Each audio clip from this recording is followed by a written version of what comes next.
Tonello Benesen il-komunjatikom meħba l-programm numru 113 mis-sensiela botta u risposta. Nissidukom tibqaw maħna l-din is-sija u 20 minuta li ġeja fejn matula se nkunu qegħdin nitkellmu fuq il-futbol internazzjonali, nfakrukom il qegħdin live, u daqsan kull min jixtieq jagħti xi kumment jista' jagħmel dan fis-sezzjoni tal-kummenti li għandna marbuta xandira tagħna bħalissa. Matul din il-logħba wkoll se nkunu qegħdin nagħtukom xi aġġornamenti fuq il-lob Lazio Cagliari mis-Serja Taljana u Sunderland Everton mill-Premier League Ingliża. Imma qabel ma niftħu id-diskussjoni nidħlu biex naraw naqat-temi ewlenin li se niddiskutu llejla. Għal daqstant naddi l-mikrofonu lill-announcer tagħna Janika Rapinet biex tkun tista' tintroduċina mat-temi tal-programm tal-lejla. Janika fidejk. Temi ewlenin għall-programm tal-lejla. Li għaw jispira Majgnan jibrilla. 4 timijiet miġbura f'punt wieħed biss. Joao Pedro deċiżiv fid-derby bejn Chelsea u Spurs.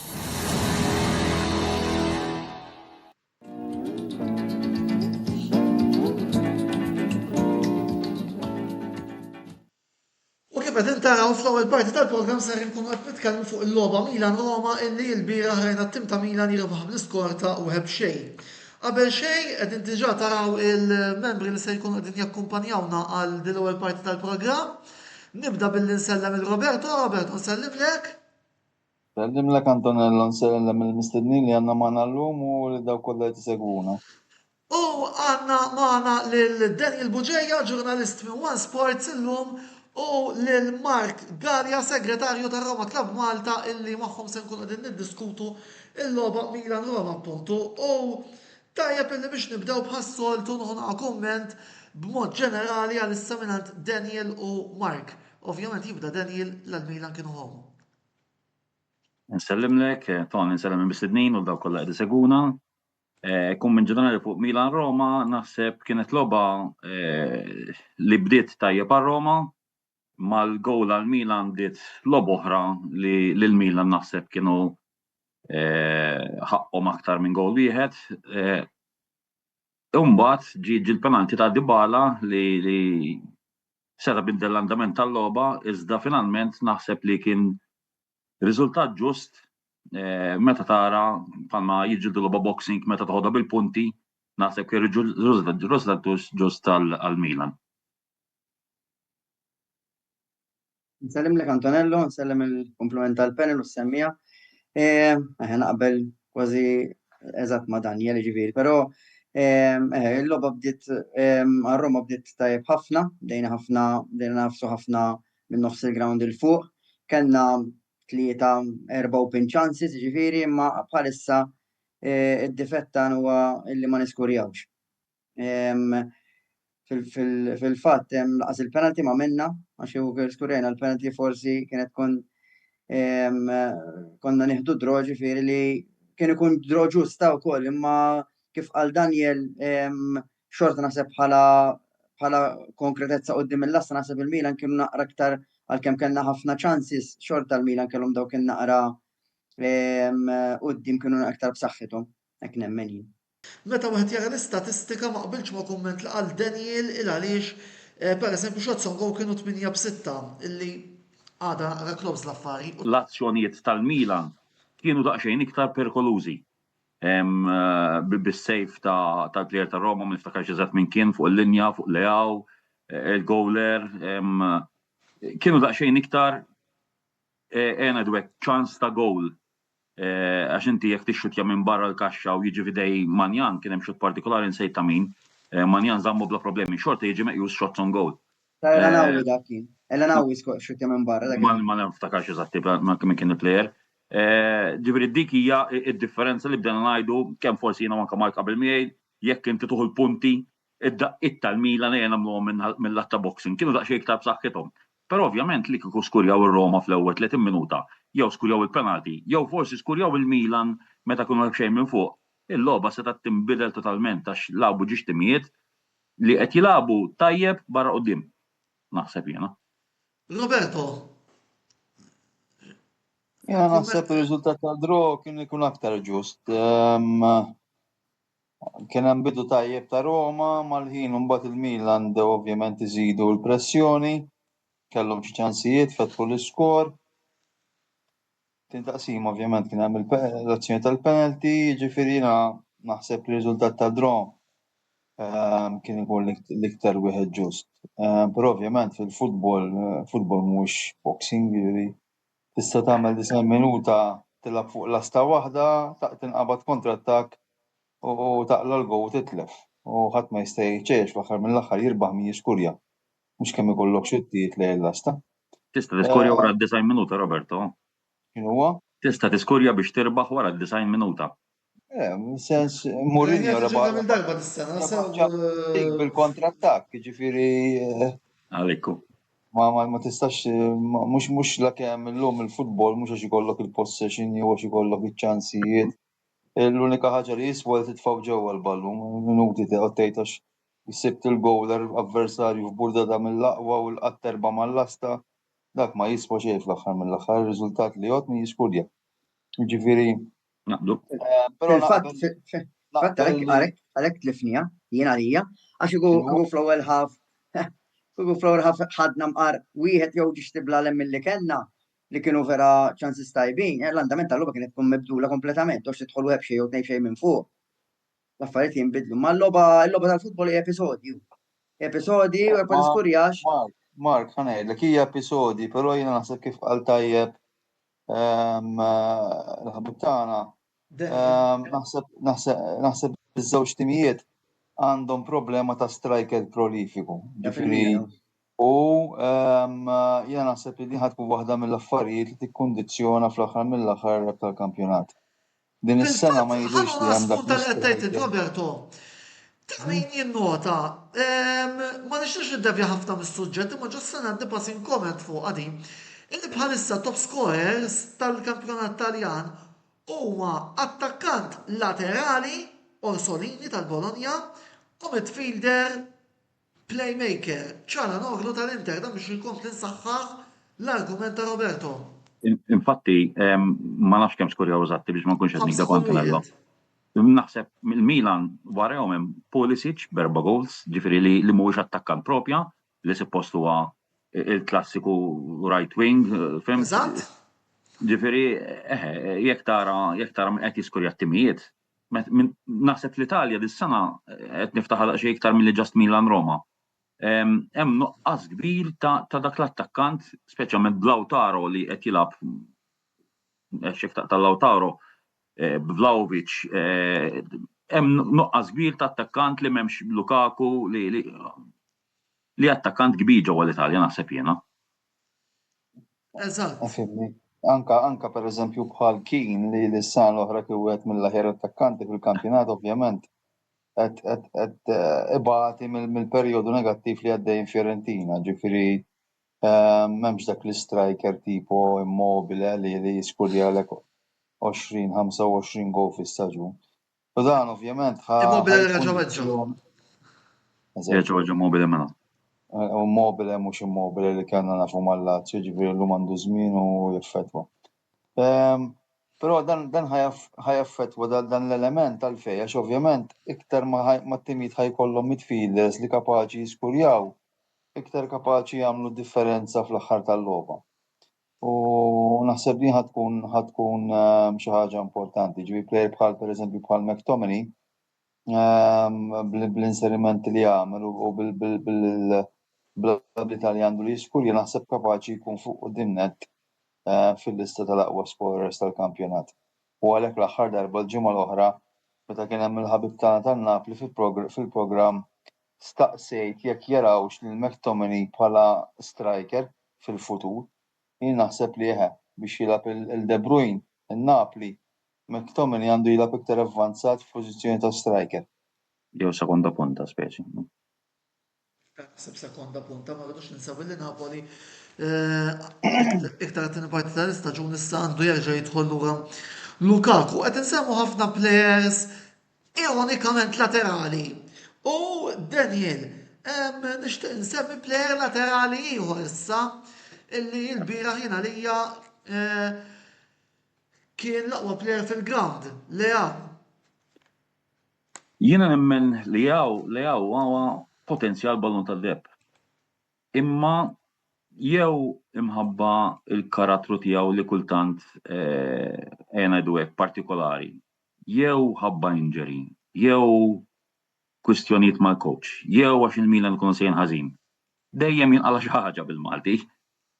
Dis-sena li der li qed jirranka tajjeb mal-Allegri kellu l-injury. Sal-ġimgħa l-oħra reġa' weġġa' il-ħieb u kien dubjus jilgħabx il-bieraħ mar-Roma.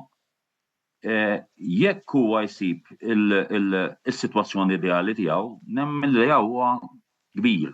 Meta ngħid kbir huwa kbir enormi, ġifieri minn dak it-tip li jiġu għalih it-timijiet u jtuħ il-miljuni biex imur magħhom. Il-problema hija li jekk ikompli bħal bieraħ, ġifieri ma jinqalux l-injury, la xi problemi mal-coach, la karatterjalment bħalma kellu ġieli seasons qabel.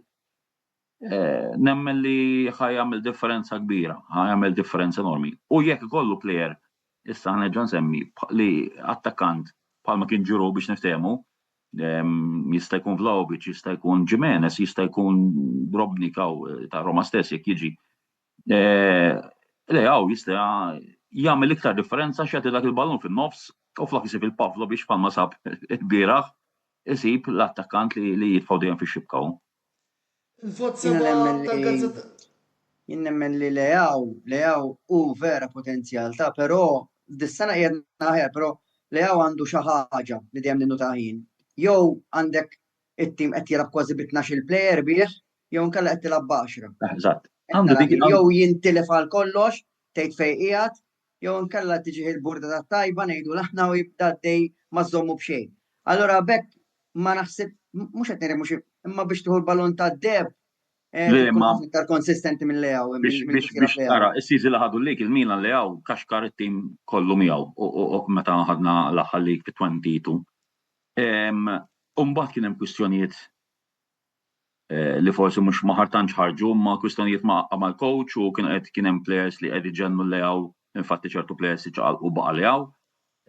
Mbagħad kif ġiet is-sitwazzjoni tal-Milan, dis-sena dejjem li ma' Allegri da ħajranka għax meta tqis li meta kellu Ibrahimovic miegħu Leao kien Leao ieħor.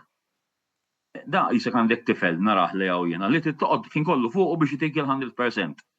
Meta issa sab l-Allegri x'ġara dis-sena. Injury, hip, lem, law, fimt kellu jdum tliet ġimgħat u spiċċa m'hemmx kważi xarej barra. Ġifieri jekk jirnexxielu jirranka mal-Allegri kif suppost, li Allegri ma tantx huwa mill-ħelwi li ħallilek jekk toqgħod timxi, nemmen li jista' jagħmel sena sentej li juri x'jaf. Issa mbagħad kif qed ngħidu fil-li. Għandna l-istess problema, għandna l-Dibalu huwa star kbira. Imma wara tliet lobiet wara xulxin ta' penalty weġġa. Daqshekk għandu xahar barra fil-juri. Huma dak it-tip ta' players li għandu vantaġġ li li għandu 5 snin iżgħar minn Dybala li dejjem promising ma qatt ma jaslu. Dejjem promising stars ma qatt ma jaslu. Dybala naħseb issa għandu żmien bejn li ġara ma ġarax, ġifieri semħa jasal. Leao għandu ċans, issa mbagħad jiddependi minnu ovvjament, ġifieri da naħseb sab l-sitwazzjoni ideali b'Allegri imma naraw x'ħajġri. Blum għal-vot seba moti mill-ġurnal influent Italjan la Gazzetta dello Sport lejn Leao. Ejwi. Jina naħseb il-bira fejn jidħol Milan naħseb u Pavlovic, Salemakers. In ġenerali Abu Tajjeb il-Milan ta' ġifieri kieku jiena neħħi vot baxx kull ma nagħti l-Fofana. Kien fatt ġimgħa vot 5. Eżatti. U nagħtik vot baxx imħabba l-iżball li ħamel qudiem il-lasta u mhux qudiem il-lasta eżatti kien, imma eżatti wara l-gowl ta' Pavlovic kellu ċans, il-faw dubju se ngħidu kif inhi il-penalti. Però l-Milan l-beraħ kienu tajjeb naħseb jiena. Leao u vot 7 flimkien għalija ma' Pavlovic u Salemakers. Infatti, Daniel, l-abdena fuq il-budget, però mbagħad l-aħjar plejer kien Maignan u hawnhekk se nuħu round minant kulħadd illa għaliex nixtieq nistaqsi, però d-darba ħanibda minn Mark. Il-penalti li tilef Dybala kemm Dan kien deċiżiv u kif ukoll xtaqt nistaqsik. X'inhi raġuni li Roma qed jitilfu daqshekk penalties matul dan l-istaġun? Deċiżiv kien żgur. Għax inti f'dik il-ħin tal-logħba 100% kont ħatalqa' draw għal-min. Ġifieri deċiżiv żgur. Dybala mhux wieħed li jfallix ħafna penalties, imma dis-sena ovvjament ma nistax ngħidlek x'inhi r-raġun li qed ifallu l-penalties għax dan penalty ifhimni taf kif VOVA. Ġifieri u kien hemm diversi players li ppruvaw jagħtu il-penalties qed tifhem l-aħħar li taħ kien ta' qabel dan kien Dybala u skurjah, ġiegħati dan u ma skurjax. Fil-fatt jekk toqgħod tara l-penalty ma nistax ngħid li taħ ħażin, però ma taħx tajb ħafna laqgħa tax taħ fil-pożizzjoni eżatt fejn il-bowler jinżel u jilqa' l-ballun. Illi jkun ftit il-ballun minn mal-art, jaqta' kemm jinqata' ftit minn mal-art il-ballun u ma kienx angulat iż-żej ħafna. Qed tifhem allura kien jekk il-bowler jaqta' is-side fejn ħajmur ħajġibu żgur. U fil-fatt hekk ġara, għax il-loli tax-xut kien isu dak l-oli kif jinżel bowler għal-ballun jiġi eżatt fideh. U ma kienx angulat ħafna, ma kienx ġifieri b'mod ħażin, tax il-bowler ma qatax is-side, ma allura kien jiskorja żgur.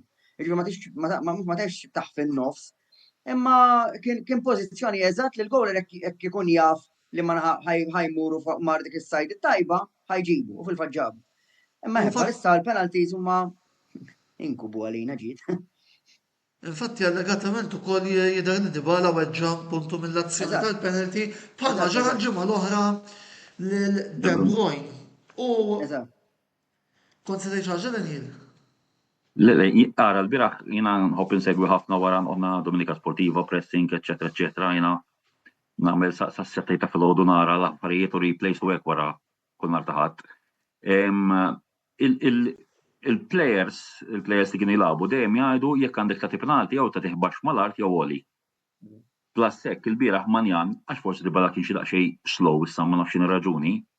Qabbeż eżatt dik il-moment li seta' jilqgħu. Ġifieri il-penalti kien moti għalija ferm ħażin, Manjan għamel tiegħu wkoll ovvjament u bekk kien meqjus player.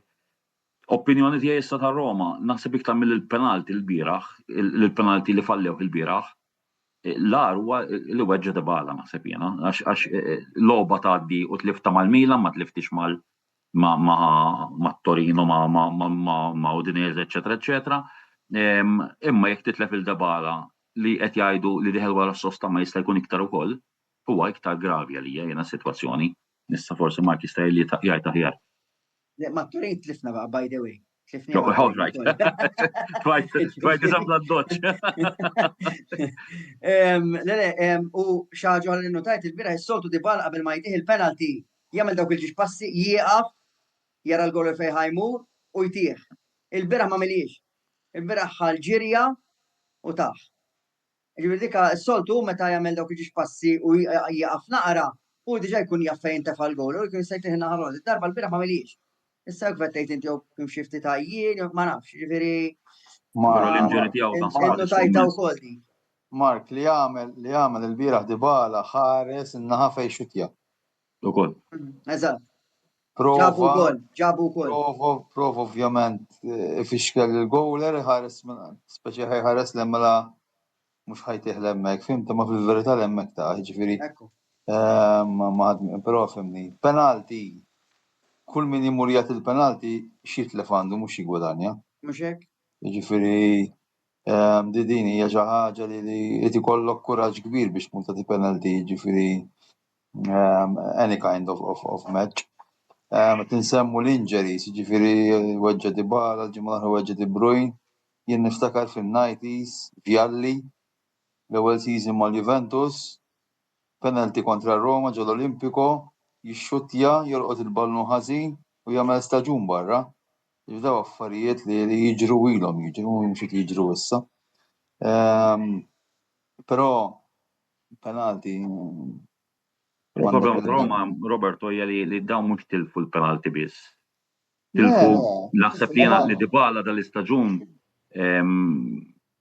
għandhom bżonn ukoll, ġifieri fis-sens li kieku tilfu l-penalti ma weġġax Dybala, it won't be the end of the world jgħidu. Ħanajdlek, jiena u dik ngħidha s-sena l-oħra u nibqa' ngħidha ġifieri Dybala u Sule ma jistgħux jilagħbu flimkien. Għax huma fotokopji ta' xulxin.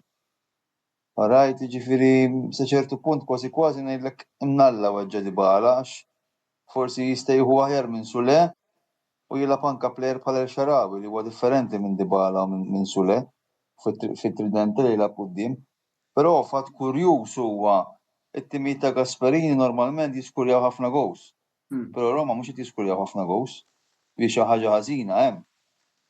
Alright. Però l-bieraħ naħseb kienet l-ewwel logħba, mhux bdejna ġejn tarġa' illi kienet speċjalment l-ewwel half deret il-tattika li uża Gasperini. Il-bieraħ il-mod kif intlab l-ewwel half kien il-logħba li jilgħab Gasperini. Ġifieri Mark, hu li prova fl-ewwel half jieħu vantaġġ biex joqtol il-logħba ta' Allegri. Dak kien il-pjan ta' Gasperini. U kopja la ġifieri, Gasperini l-logħba tiegħu hija dik, ġifieri kemm jista' jkun background il-quddiem, pressing goli ħafna. U jaf, ħanejlek li jekk jisib ruħu minn taħt mat-tim tal-Allegri diffiċli jġib id-draw. Għax imbagħad kapaċi jkompattaw. Jalaqlek wara.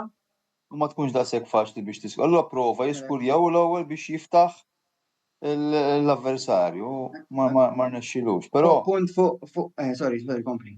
Le, però jien naħseb li Roma għalkemm jiġifieri qed jilagħbu futbol tajjeb u issa kisbu riżultati pożittivi, naħseb għandhom problema fl-attakk.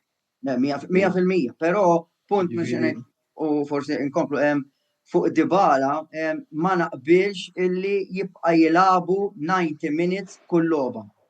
Dybala ma fil-fatt ma kemm ma Ranieri, kemm ma Mourinho, ma tistax Dybala nafu x'inhu. Dybala huwa stilla, però ma jistax jilgħab 3 logħbiet fil-ġimgħa. Ma jistax jilgħab 3 logħbiet fil-ġimgħa. Trid tgħid ismani.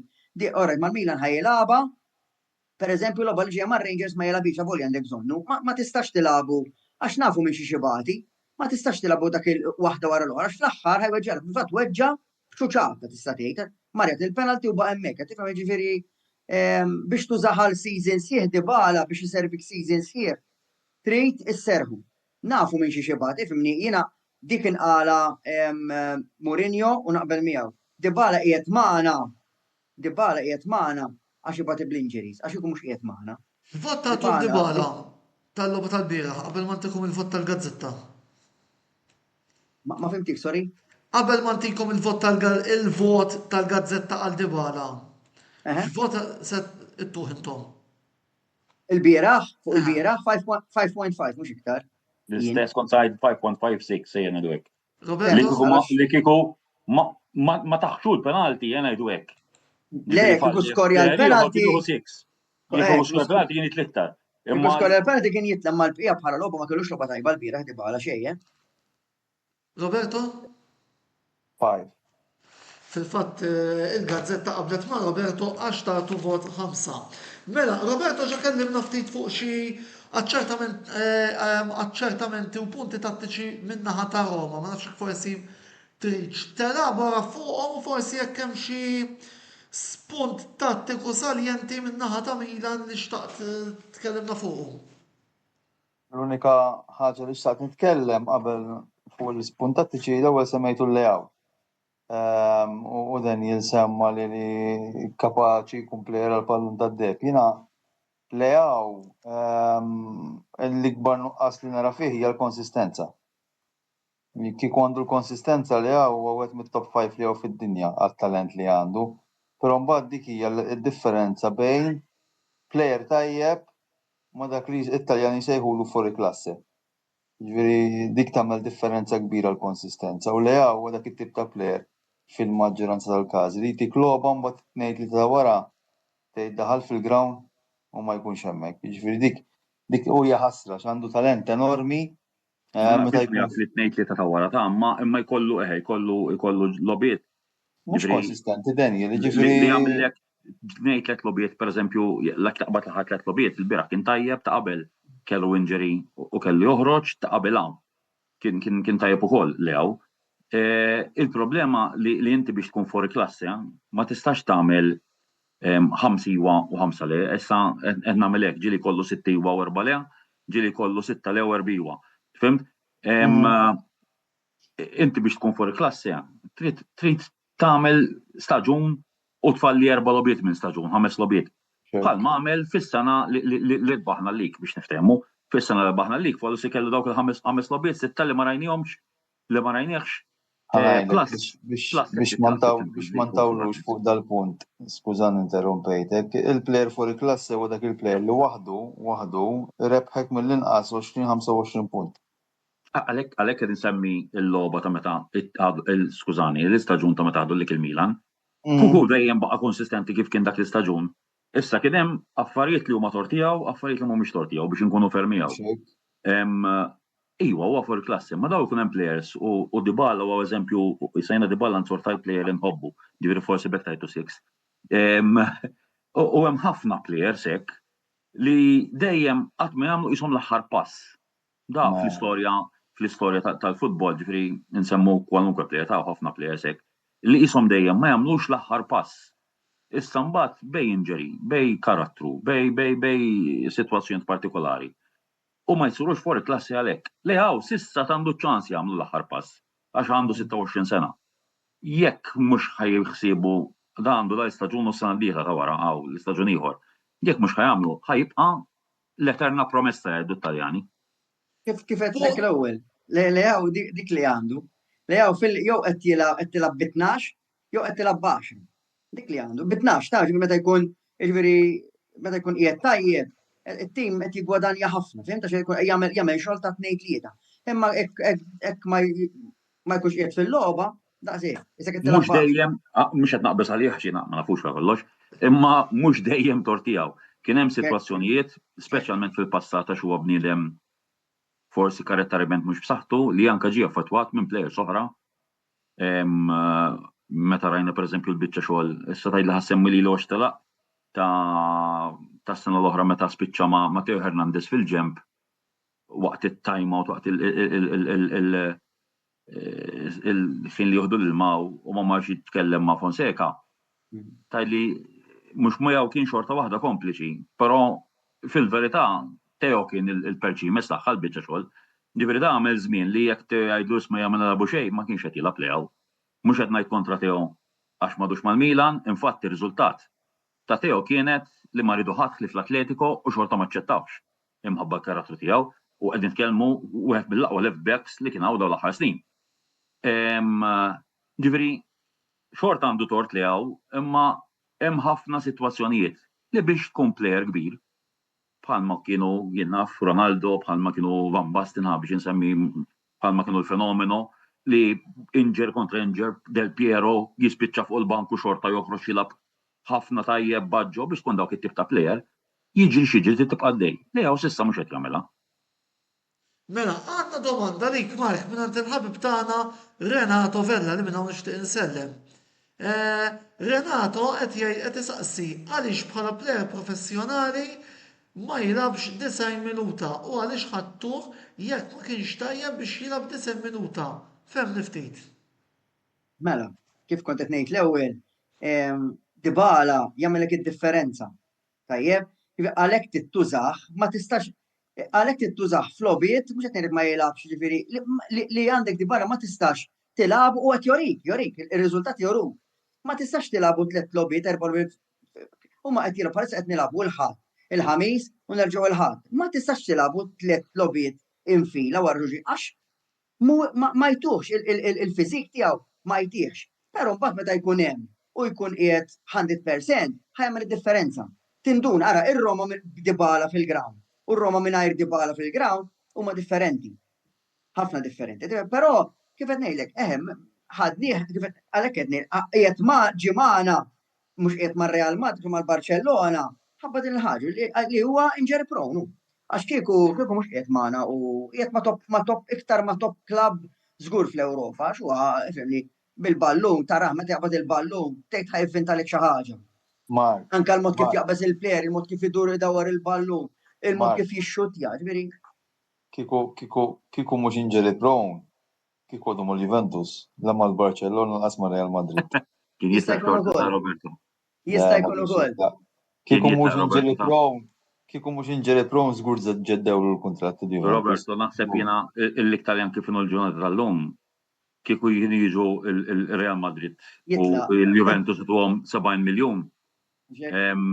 Forsi mhux inti, imma perswas li kienu jwasluh dak il-ħin.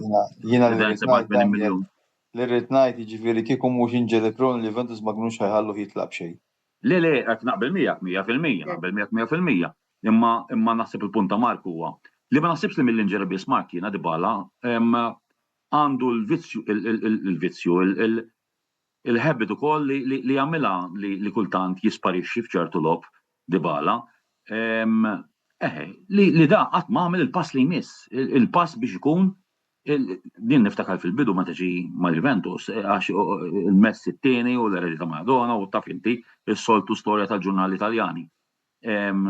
Dejjem kien dak lest biex jitla fil-penthouse biex niftehmu u qatt ma għamilha dejjem baqa' fl-aħħar solar u l-aħħar step mamluħx. Apparti mbagħad l-inġeris li kellu ovvjament. U naħseb kif qed jgħid Mark Real Madrid, Barcellona hemm kien jispiċċa PSG u l-Juventus mill-100 miljun tiegħu kienu jġibu L-aħħar punt fuq Dybala ma' Mourinho kien vera għalhekk baqa' dej staġun sieħ Mourinho għax ma' Mourinho kien ma inqas ħaġa li jħoss jagħmlu s-sinjal joħorġu ma jilabx logħba sħiħa imma logħba wara jkun qiegħed hemmhekk jerġa'.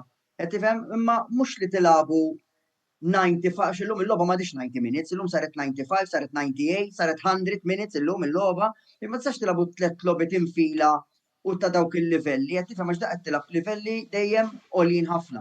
Qed tifhem ġifieri dik bażikament. Mela, wasalna lejn l-aħħar parti tal-programm, il-ħin allokat kważi qiegħed magħluq u qabel ma nagħlqu xtaqt li forsi nħalli żewġ minuti għal Mark biex itina l-aħħar aħbarijiet fuq il-Roma Club Malta. Mela, aħna kif kemm il-darba qed hemm niltaqgħu fil-Vanilla Cafe, qiegħed Birkirkara, u naraw il-logħob hemmhekk. Is-sajf li għadda ftit ta' xhur ilu kellna il-Ġiċiċċo Grazzjani hawn Malta u lqajni hemmhekk il-klabb ġifieri u ħadna xi ritratti miegħu tkellimna miegħu kien vera kordjali u okej magħna ġifieri. Issa ovvjament il-pass li jmiss ikunu il-festi tal-miliet u xek, hemmhekk forsi norganizzaw dawk li kliet tas-soltu tal-miliet ngħidu aħna u mbagħad nimxu minn hekk. Il-bqija ġifieri l-logħob narawhom dejjem Birkirkara. Eżattament. Daniel qabel ma nara wkoll naf li inti qiegħed involut ukoll f'xi sport lokali bħal basketball u futsal, nirringrazzjawk tal-kontributi li qed tagħti wkoll indirettament il-paġna. Forsi xi ftit aħbarijiet fil-qosor ma fuq naf li kien hemm xi tellejna xi artikli fuq il-finals tal-basketball li kellna Malta. Naħseb qed nistennew xi fuq il-futsal u xek. Ara, reċentament il-futsal li għaddej gazdawn u dal-waqt iħabbru uffiċjalment meta ħajkun hemm ġurnata li ħajkun hemm il-G Super Cups u ħajkun hemm ġurnata futsal day għal Diċembru. Nixtieq ngħid proset lil Luxol li għaddew ma' l-Elite fil-Champions League tal-futsal, it-tieni darba fl-istorja minn isser żball u minn hawn anka grazzi tal-paġna tiegħek Antonello. Inħeġġeġ in-nies biex isegwu l-futsal minn lat tal-basketball. Mill-bira kellna 3 finali bellezza, Starlights ħarġu rebbieħa bi 3 trofej, amateur First Division nisa u First Division irġiel.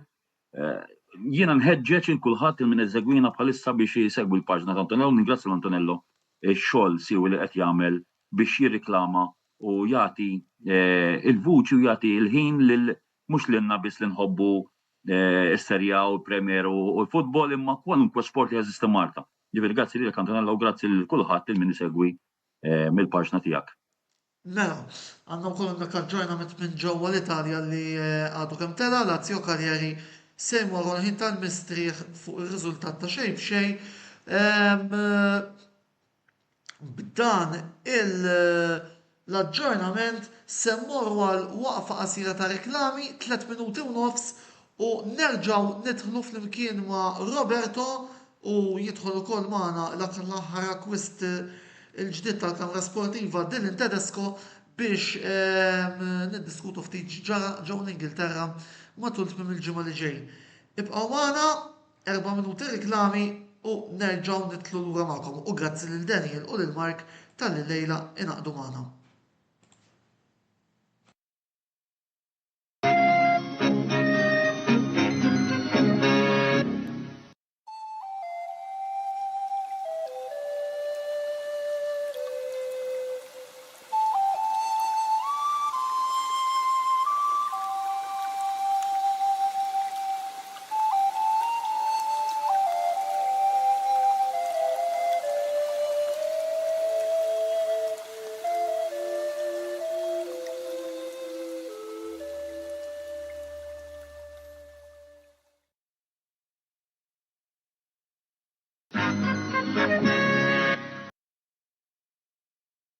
L-aqwa esperjenza lokali fuq eabed.com.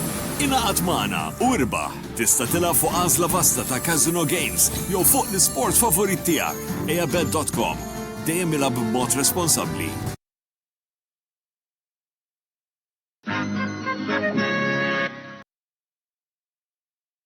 Wasal eluq żmien ommok, missierek, jew xi ħadd minn tal-familja, għandek xi okkażjoni jew xi attività mal-ħbieb u trid issib restorant tajjeb bikel ġenwin u prezzijiet qalbu ta' kulħadd? Post wieħed għandek issib El-Katalan tax-Xajra fejn issib għażla vasta ta' pizza, pasta, grills u għaġin f'atmosfera b'element familjari. Għal bookings ċempel fuq 21 800 997 jew żur is-sit tagħna għal iżjed informazzjoni. El-Katalan, ir-ristorant għalik.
eabed.com. L-għażla tal-Maltin fejn tista' tilgħab u tirbaħ. Ingħaqad, iddepożita biċ-ċans li tirbaħ. eabed.com. Dejjem ilgħab b'mod responsabbli.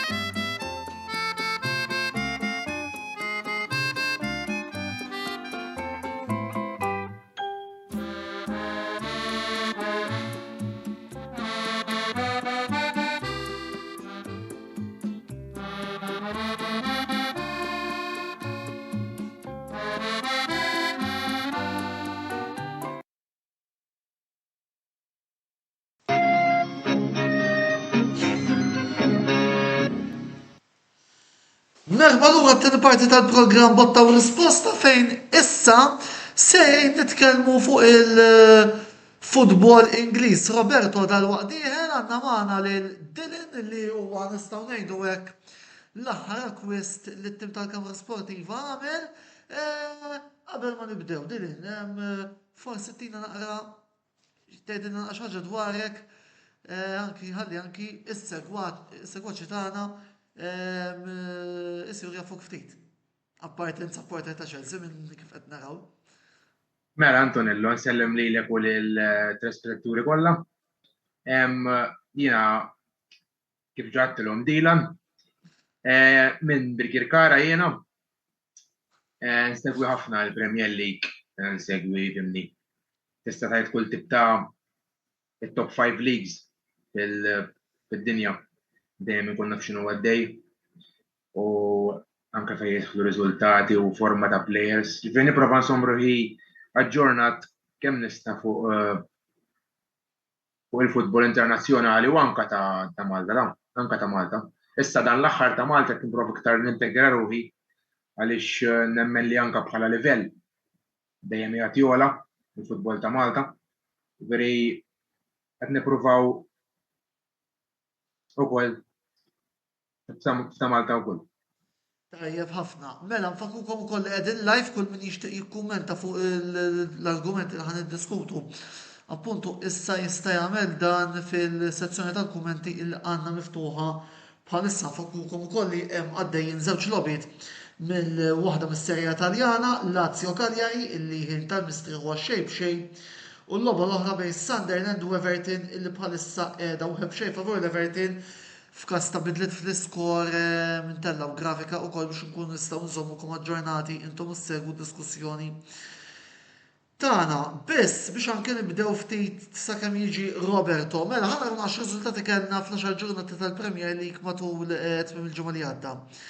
Rajna l-Brighton tirbaħ 3-1 kontra Leeds f'dara, Arsenal tirbaħ 2-0 għand Burnley, Crystal Palace tirbaħ 2-0 kontra Brentford, rebħit home ukoll għal Fulham 3-0 ma' Wolves u Liverpool 2-0 ma' Aston Villa, Manchester City 3 Bournemouth 1, Nottingham Forest 2 Manchester United 2 illi huwa l-unika doroq illi kellna f'din il-ġimgħa. Il-logħba tal-ġimgħa Chelsea jirbħu Tottenham 1-0, West Ham United 3 Newcastle 1, Sunderland Everton għaddejja bħalissa. Il-klassifika sakemm wasalna biex nidħlu għal dal-programm kienet kif ġej.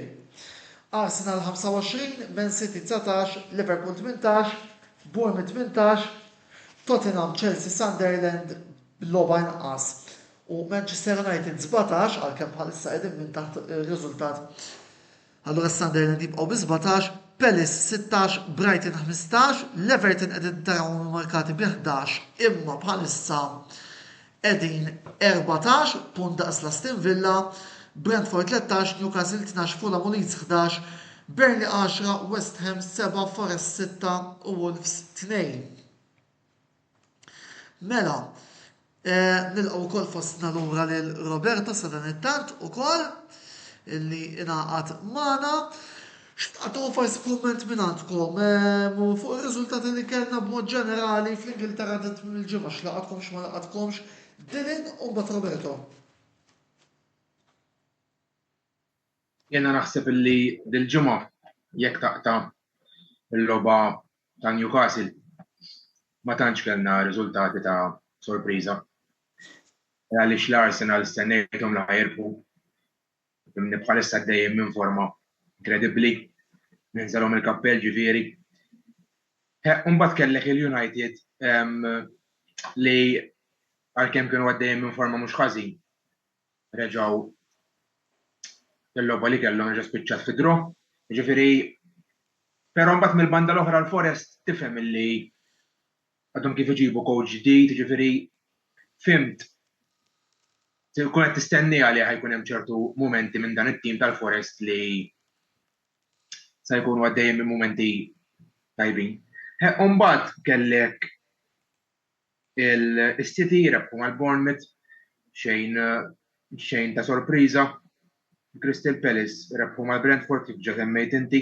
Ġifieri naħseb overall kien weekend li ħafna riżultati marru kif stennejnihom fil-verità. Roberto. Naħseb apparti ir-rebħa ta' Chelsea fid-derbi ta' Londra, naħseb il-highlight tal-weekend kienet ir-rebħa ta' Liverpool. Nirritornaw għar-rebħ wara sensiela negattiva li tafnet xi ftit, taffit xi ftit il-pressjoni fuq slot.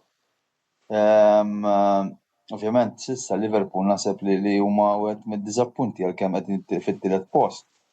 Però ovvjament they were the team to beat bħala champions renjanti u bil-kampanja kwisti li għamlu wieħed stenna li ovvjament it-tim tagħhom ħajkun ħafna aħjar minn magna kważi perfetta li kellhom l-istaġun li għadda. U dan ma kienx il-każ.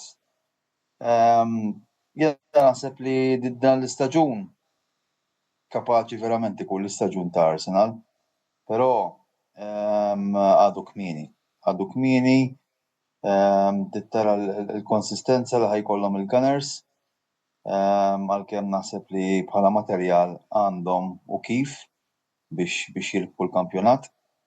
Jiena naħseb li dis-sena Arsenal jitilfuh jistgħu dik mhux jirbħuh.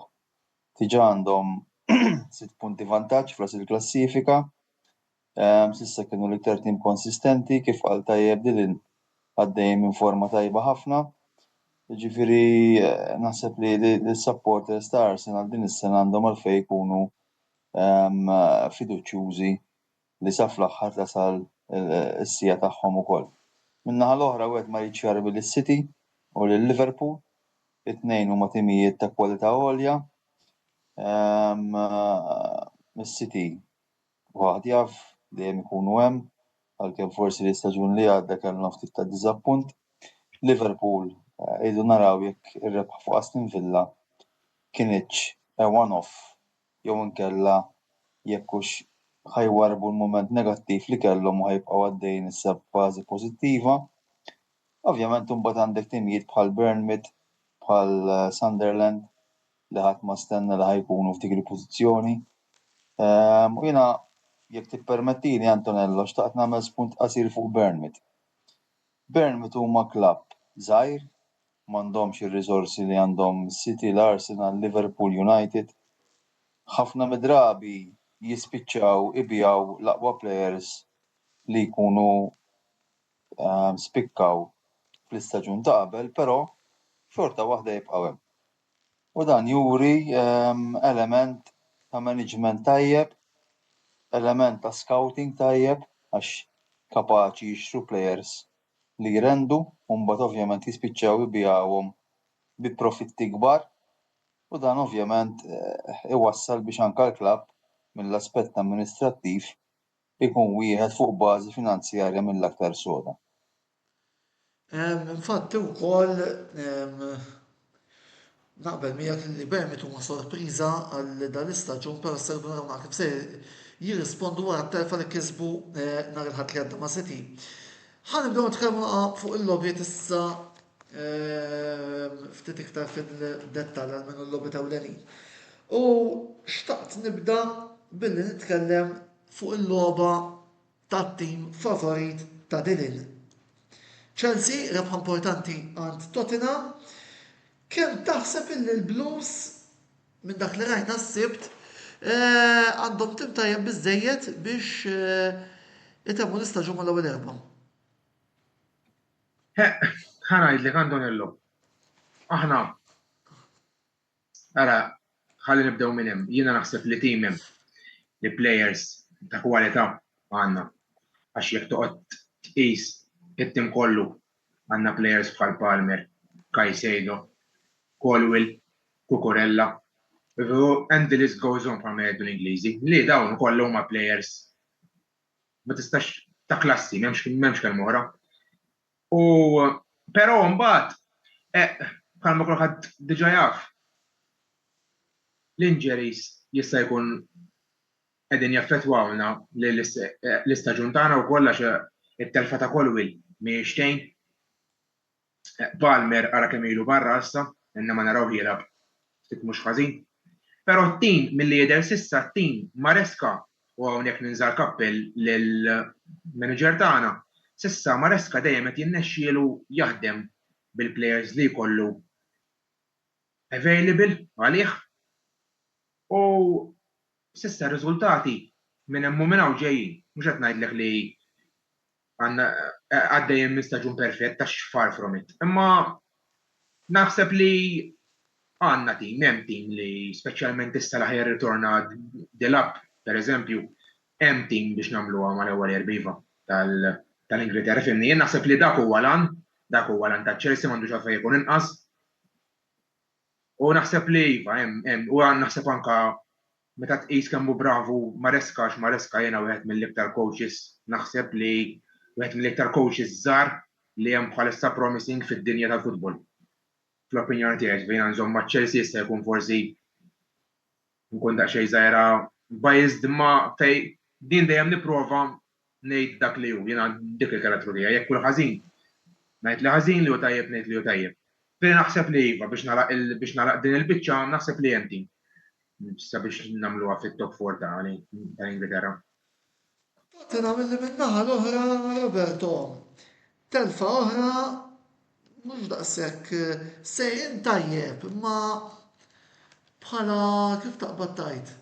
Konsistenza forsi wieħed stenna naqra aħjar, infatti aktar l-aħħar riżultati Tottenham rebħu tilfu ma' Chelsea, rebħu kontra Everton, però home diġà t-tieni telfa konsekuttiva il għaliex tilfu ma' Tottenham, anzi tilfu ma' Aston Villa, draw ma' Wolves, voldiri ilhom ftit ma jirbħu home, telfa ma' Bournemouth, m'għandhomx rekord daqshekk pożittiv ġo darhom.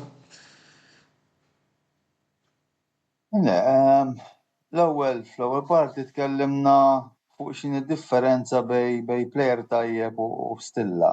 U naħseb li Tottenham huma ekwivalenti imma bħala tim għax għalkemm kellhom staġuni fejn kienu mal-ewwel timijiet qatt ma jnexxielhom jagħmlu l-qabża biex eventwalment ikunu rebbieħa jew inkella jkunu ferm qrib. Jiġifieri xi ħaġa ħażina hemm. Jien niftakar il-kliem li kien qal Conte meta kien imexxi lil Spurs u mbagħad spiċċa tkeċċa ħabba dik il-press conference meta qal li bħal spiċċi da hemm problema fil-mentalità għax players hemm biex tilab. Ġifieri naħseb hija xi ħaġa fil-klabb. U mhix sorpriża għax ovvjament ilhom snin twal ħafna ma jirbħu apparti li rebħu l-Europa League. Il-kampjonat ilhom ma jirbħuh mill-1961. Eżatt, jiġifieri ara kemm ilhom ma jieħdu l-kampjonat. Xi ħaġa ħażina hemm għax materjal dejjem ikun hemm, transfer budget ikun tajjeb u qed mill-aħjar, players jixtru, jiġifieri managers tal-ewwel livell kellhom, jiġifieri naħseb familja naf. Tottenham huma l-unika klabb li Conte ma rnexxilux jirbaħ il-kampjonat magħhom. Jiġifieri turi kemm manager li ma' Juventus, ma' Chelsea, ma' Inter, ma' Napoli irnexxielu jirbaħ il-lig, però ma' Tottenham ma rnexxilux. Turi li hemm xi ħaġa ħażina fl-eruq tal-klabb. U ovvjament hija ħasra għax naħseb fl-aħħar snin Tottenham kienu tim tajjeb, però ovvjament diżappunt tal-partaj tagħhom qatt ma jirnexxielhom jagħmlu il-pass li jmiss biex ikunu fost l-ewwel tliet timijiet fil-kampjonat u forsi xi darba jagħtu sodisfazzjoni jerġgħu jirbħu l-kampjonat. Ġifieri hija xi ħaġa remota, però naħseb is-supporters ta' Spurs kollha jittamaw li xi darba dan il-mument jasal. Minn Tottenham għal Liverpool, diġà tkellimt ftit fuqhom Roberto, irritorna għar-rebħ wara li jelbu lil Aston Villa, irritorna l-gowl ukoll Salah,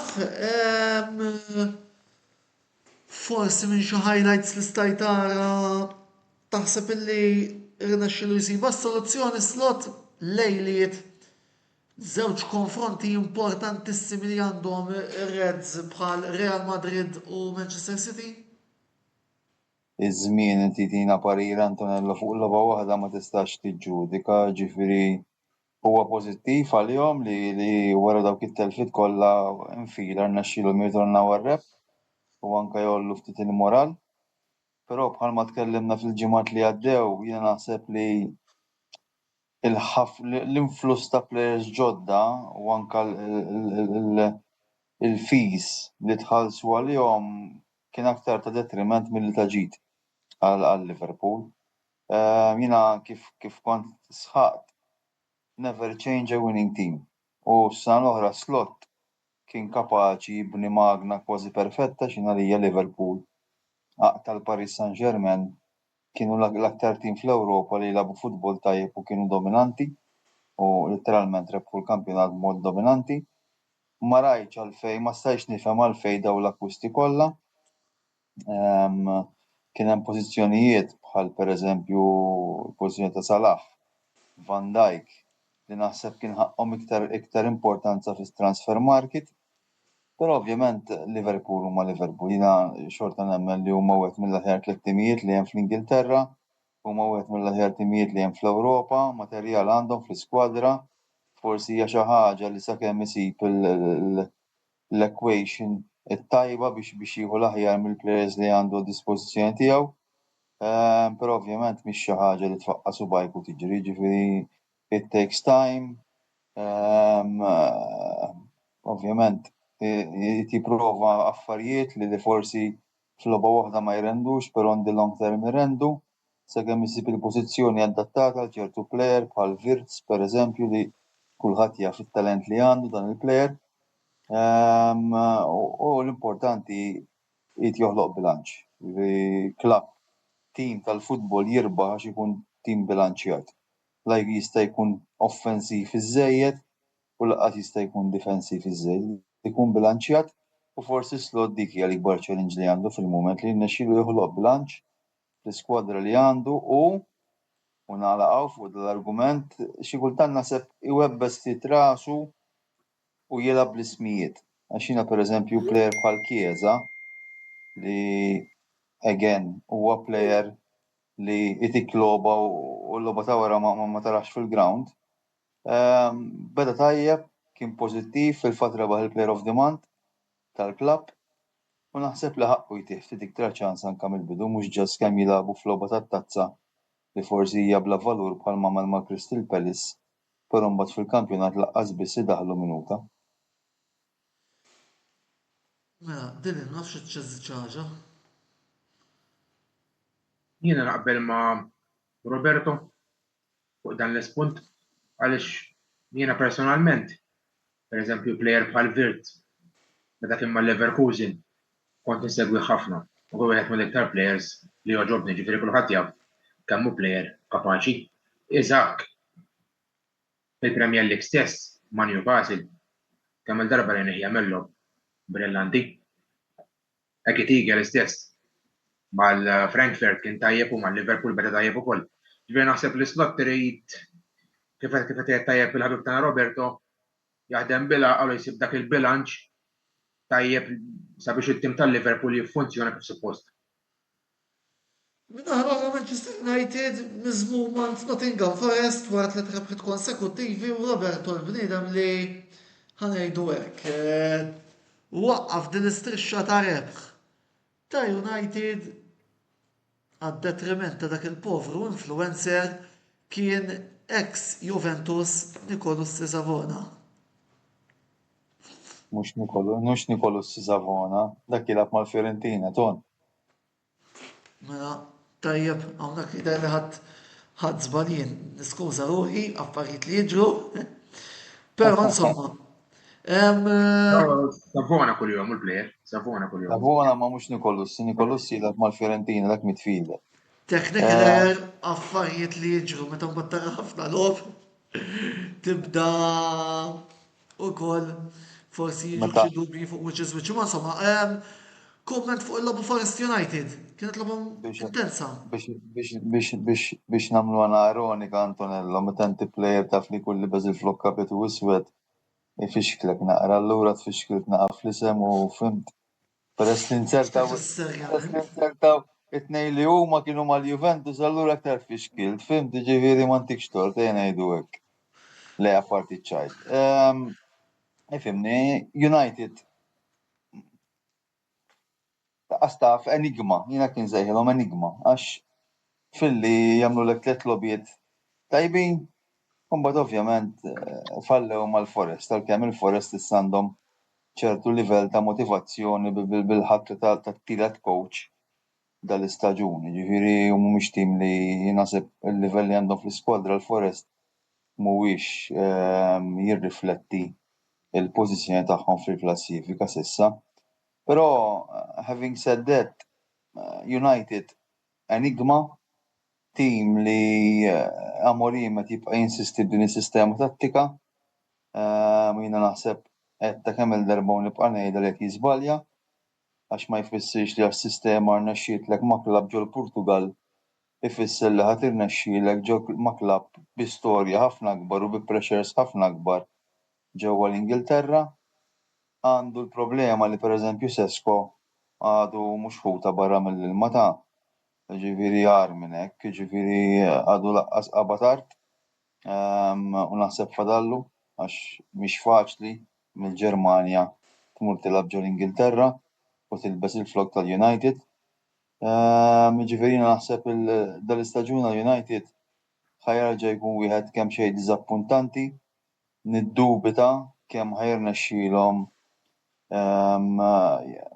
jiksbu post f'kompetizzjoni Ewropea importanti għax ma jistax ikun inti isek bħal m'għandek graf bl-ups and downs biex tasal f'ċertu pożizzjoni fil-klassifika qed ikollok ċertu konsistenza.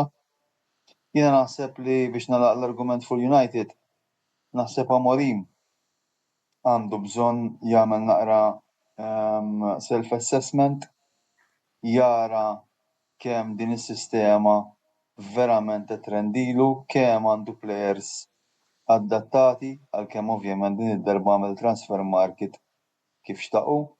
U ovvjament juri li huwa coach u bniedem intelligenti jekk jagħmel hekk għax min iwebbes rasu normalment jispiċċa jibqa' dieħel ġol ħajt. U ovvjament is-supporters ta' United ma jixtiequx hekk, però naħseb li s-sistema għandha tiġi riveduta biex jipprova jieħu l-aħjar mill-plejers li għandu fl-iskwadra. U l-ironija tax-xorti din li skont l-aħħar aħbarijiet jista' jkun illi ser ikollna ex-coach ta' United illi jingħaqad mat-tim ta' Wolverhampton. Qed nirreferi għas-Sur Erik ten Hag. U naħseb li tkun sfida interessanti dik eventwali bejn Ten Hag u Amorim. X'taħseb? Naqbel miegħek jiena miktar kmieni llum rajna li kien hemm Gary O'Neill msemmi mal-Wolves, però mill-lider irrifjuta li jieħu din il-kariga. U issa kif qed tgħidilna tajjeb inti qed jissemma Erik ten Hag. Ifhimni, jien Erik ten Hag il-United ma tantx nixtieq niftaħ fuqhom għaliex jien naħseb li l-United Amorim mhux ikun perfett, kulħadd jaf li mhux ikun perfett, huwa coach rasu jibsa, huwa coach għandu sistema waħda u mhux ħajbiddilha. Inhu issa jilgħab kontra tim jgħid fit-terdi jew jilgħab kontra l-aqwa tim fl-Ingilterra ħajibqa' jilgħab l-istess sistema. Infatti Amorim ġo qal mhux se jibdel. Antonello, jekk nista' ngħaddi kumment, jiena anke mill-esperjenza tiegħi bħala coach.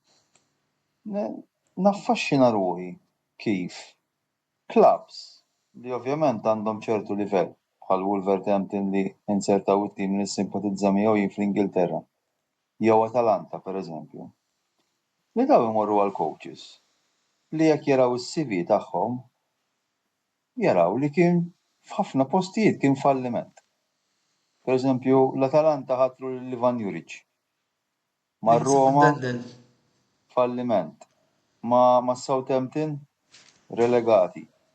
Ġifieri ma nistax nifhem jiena Ten Hag l-istess. Mal-United flop.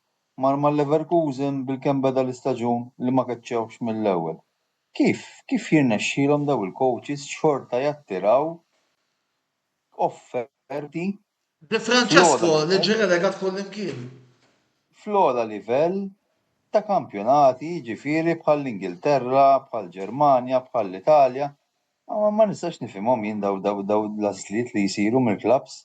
Ifhmuni, il-Wolves naħseb li qegħdin iduru għal Ten Hag għax meta tqis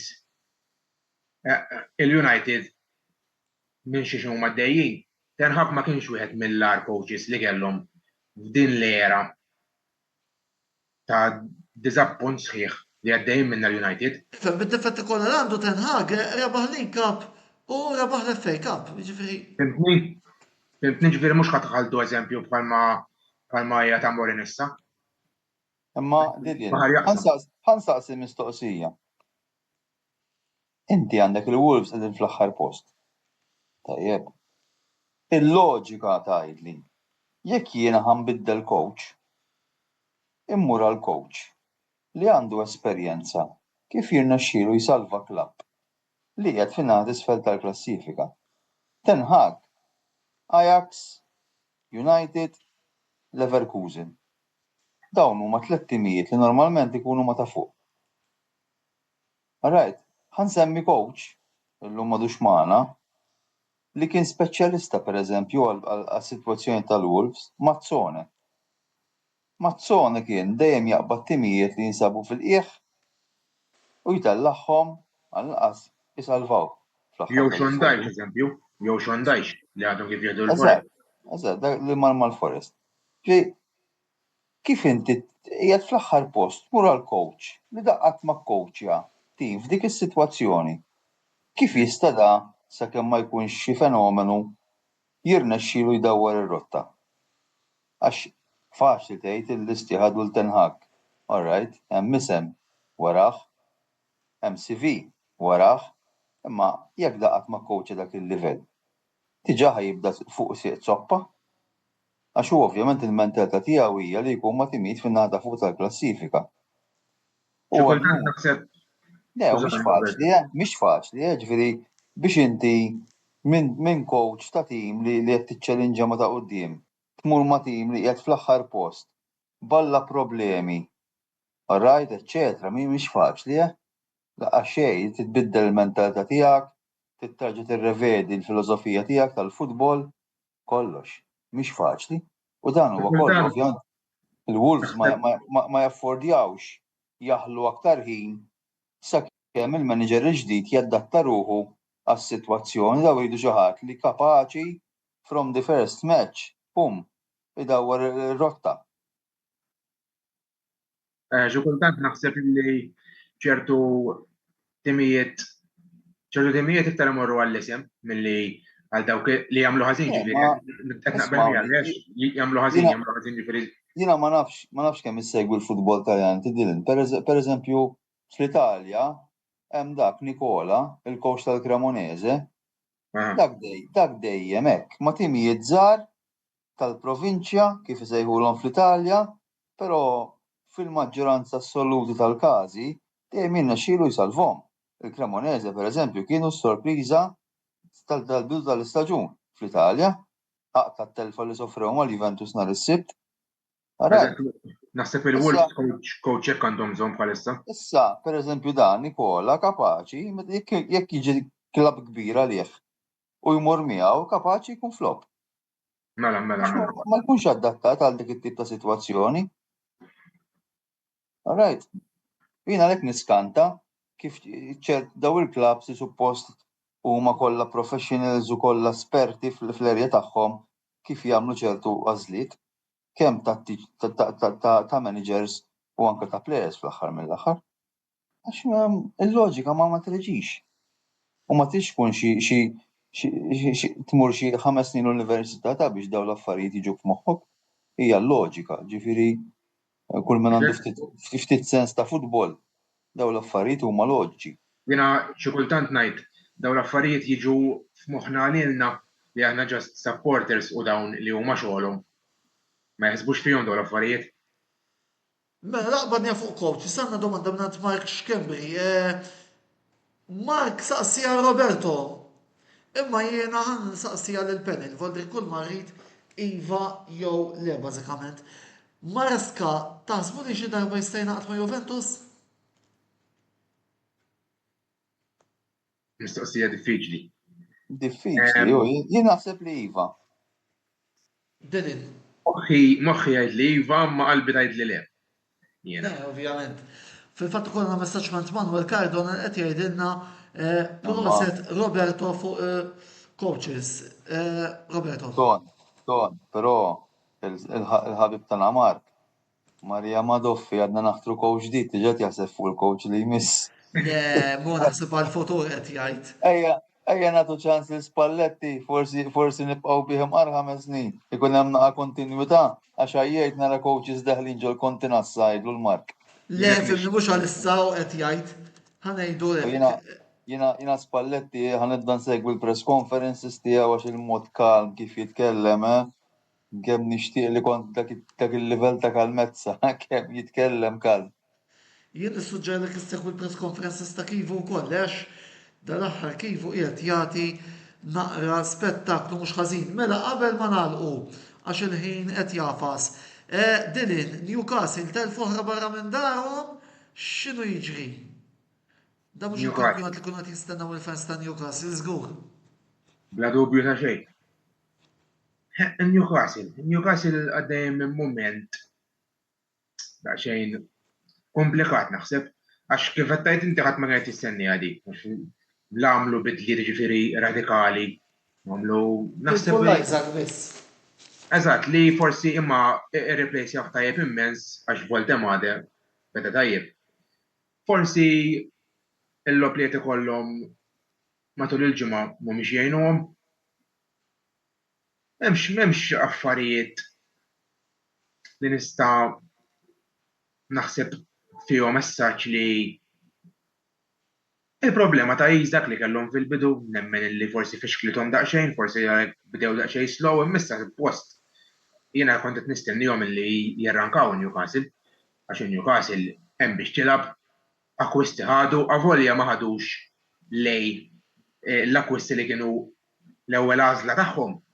Però xorta ħadu akkwisti tajbin meta tqis li ħadu lil-Malik tiegħu, ħadu lil Voltemade, Elanga, daw kollha players tajbin kapaċi jagħmlu differenza. Dilin, Newcastle huma ekwivalenti għal Tottenham Hotspurs. Il-winning mentality. Eżatt, mela għandna wkoll messaġġ minn Janika li qed tgħidilna proset tal-programm u proset tad-diskussjonijiet. Grazzi lkom ukoll qed issegwu il-programm tagħna. Nselmu wkoll il-Glomar, Brinkat, Keith Bolger, Stephen Saliba li kienu qed isegwu il-programm. Illum, mela, wasalna fl-aħħar, grazzi lil Roberto u lil Dilin tal-interventi tagħhom fil-programm tal-lejla. Grazzi wkoll tmur lill-sponsors tagħna. Nħeġġukom biex tużaw is-servizzi ta' dawn is-sinjuri għaliex indirettament tkunu qed intejnu l-kamra sportiva tkompli tella kontenut ta' livell. Dan il-programm ukoll minn hawn ftit ieħor issa ssibuh disponibbli fuq il-YouTube channel tagħna, tinsewx tidħlu tagħtu subscribe ħalli ma titilfu xejn minn dak kollu li qed intellgħu minn ħin għal ieħor. Għada żgur qegħdin nistennew xi reels fuq iċ-Champions League. Biss bħala programmi din il-ġimgħa l-erba' ser ikollna l-programm Formula Predictor miegħi u Mawejn fejn se nkomplu nipprevedu darba l-Grand Prix tal-Brażil, inqas ma nitkellem fuq Formula wieħed bħalissa aktar aħjar. Missa mbagħad titkellmu l-erba' bil-Kwiet. Il-ħamis jien Roberto Dilin nirritornaw bid-bassir. Jien se nidħol live dan il-għaliex ser nkunu ftit momenti wara tmiem il-logħba bejn Hamrun Spartans u Samunspor mill-UEFA Conference League. Nawguraw il-Hamrun Spartans illi jagħtu wirja tajba lil Malta ġewwa Turkija u min jaf forsi jiġi dak il-punt illi tant ilna nistennew bħala dilettanti tal-futbol Malti. U mbagħad Roberto u Dilin ituna l-proviżjonijiet tagħhom, Roberto fuq is-Serje u Dilin fuq il-Lig Ingliż. Bota risposta jirtorna l-ġimgħa d-dieħla fejn huwa maħsub illi nitkellmu fuq il-logħba Manchester City Liverpool li ser ikollna nhar il-ħadd li ġej, ma nafx hekk irridu jagħtu previżjoni issa fuqha jew inkella irridu jistennew il-ħamis. Roberto u Dilin, anzi le, Dilin kellimna fuq il-ħamis il-logħba. Roberto, 1x2. 1. 1. Ta' Dilin se nħallu ħal-ħamis. Ħalli ukoll naraw x'għandu jgħid fuq din logħba mill-bqija sakemm nerġgħu niltaqgħu jien Antonello bela ma tfadalli xejn ngħidilkom ħlief grazzi talli l-lejla kontu magħna, il-lejl it-tajjeb u ħudu ħsieb.